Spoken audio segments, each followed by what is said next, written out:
So there must have been a ramping level because you were working with your brother Keith, Mark Delagrade. I trained with Crew Walter from Sijiatong. So, and there must have been a point where you realized, I got to move on. 2 questions. Yeah. When did you realize that? And how difficult was it to tell them? You always need to be looking for ways to stay true to yourself, make sure that you're always aligned with people that think the way that you do, that are going to help you become a better martial artist. It's a difficult thing because you do get very close to your instructors, and there's so much value that they've given you, and it can be hard to say goodbye to that. And hey, candidly, sometimes you make the right decision, sometimes you do not.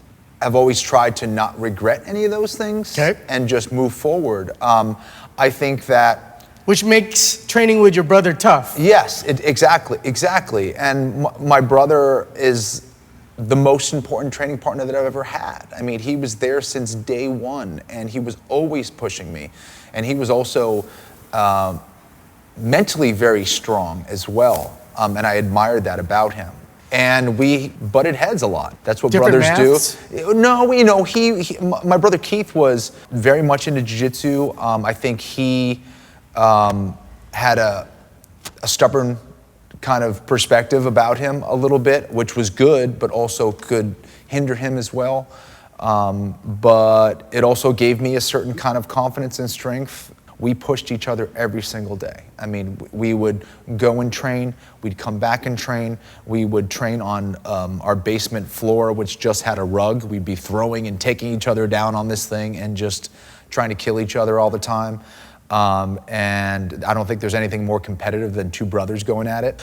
All these things kind of helped me turn into this wimp, which I thought was kind of a wimp to, a much stronger individual. Did you guys get into jiu-jitsu at the same time?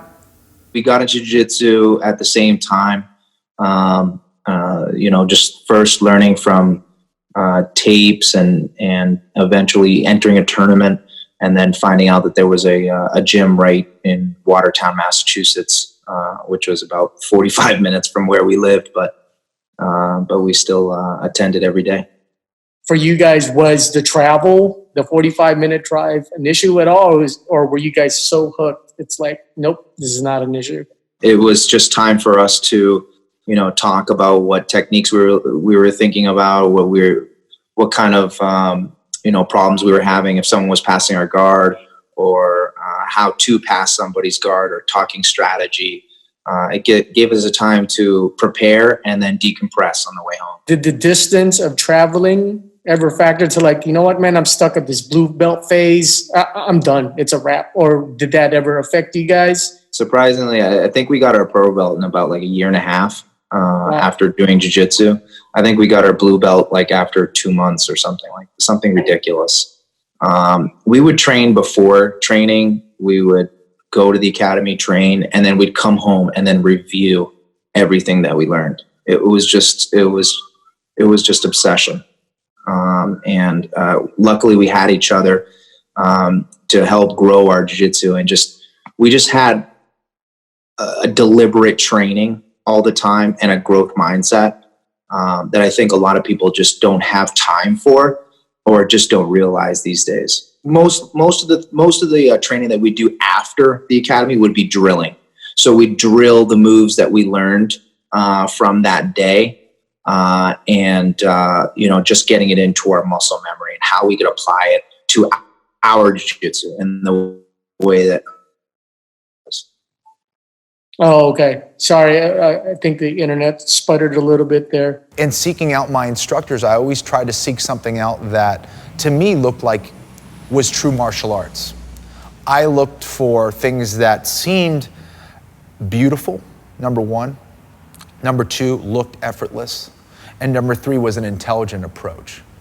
I don't take to the style of, let's see how much damage I can put out, even if it means I'm going to take a lot of damage.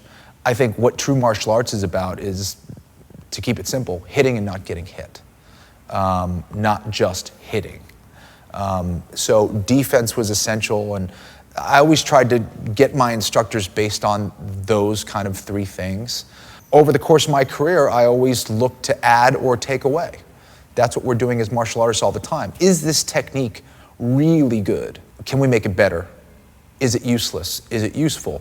The same thing with instructors, and as difficult as that may be, I had to make some decisions and move on from them, or add other instructors that I felt were going to make me a better fighter.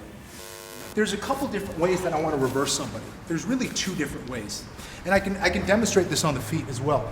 We're either moving you in a direction where I'm stopping your leg, your hand from posting out and catching your balance, or I'm scooping underneath your body in such a way that I can elevate you, right? I'm directly underneath your center of mass. I can move and manipulate you.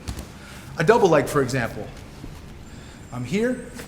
I can trap your leg from moving, and I'm pushing you into that direction.